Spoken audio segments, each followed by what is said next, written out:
It's very, very painful to go back to that particular day. It was about 2:20 in the afternoon. And I remember I was watching Oprah. I'm about to start my very first baseball practice of the season. I was just about to leave to go get my 2 boys from school. I was upstairs with my husband when the phone rang.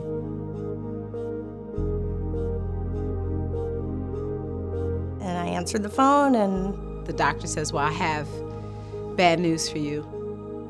And I hear the words, "You have cancer."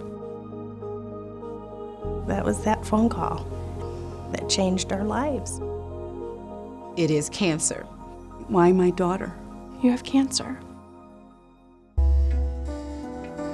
I was diagnosed with breast cancer. Non-Hodgkin's lymphoma. I forgot the name of her cancer. Cholangiocarcinoma. She has tumors in her lungs. Breast cancer. They told us that evening that she had ALL, acute lymphoma. Lymphoblastic leukemia. Gynecological cancer. And when he said, "You do have cancer," I remember my knees going. I just thought, oh, this isn't happening to me. Just shock and disbelief. We just thought they had made a mistake. I felt as if I'd been pushed off a cliff. Absolute, abject terror. You wondered, am I going to die? Am I going to leave my children without a mom? How are you supposed to go on? You don't know what to do. Where do you start? Didn't know where to turn. This is a place to turn.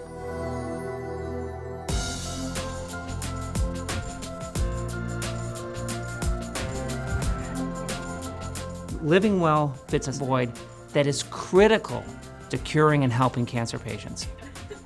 LivingWell provides a soft place to fall for people living with cancer. Just walking in the door, it's like, I can breathe. You get this welcome, and I'm in the right place. This is where I need to be. I walked in tears and said, somebody has to help me.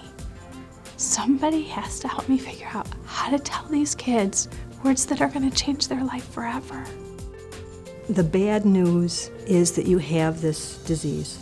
The good news is that there are people out here willing to help you navigate. I can't think of a better place to start than LivingWell. LivingWell provides 55 programs and services that support cancer patients and their families.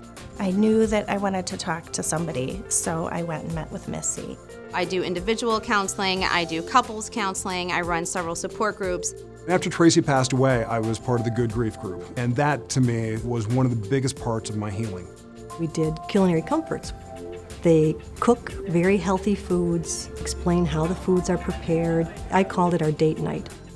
My husband's come with us to like the bridge walk and Feet in the Creek. I go to Club Courageous and I do art and yoga. Facials and massage, just a little bit of everything. There are all sorts of programs to help you live well. My favorite question when I meet with new people is, how much is this going to cost me? It's my favorite question because I get to say it's free. Everything we offer is free.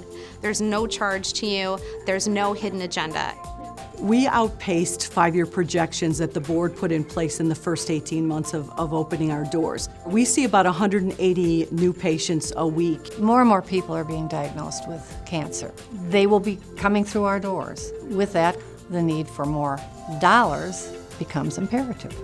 And we don't receive any state or federal funding, so we are dependent on the community. Why give money to LivingWell? Because it makes all the difference in the world to somebody who has cancer. What would you want if you were sick? What if it was your wife, your husband? What if it was your child that had cancer? It's extremely important that it remain viable because without LivingWell, I think a lot of people would not have hope. This is a rare gem. This is special. This is a real special place for all of us. They just have this incredible love for the people who come in here. It's the most remarkable group of people I've ever met in my life. The people who will walk this walk with you, they're angels. My grandmother always said, you never know how strong you are until you have to be. But thanks to LivingWell, we don't have to be strong alone.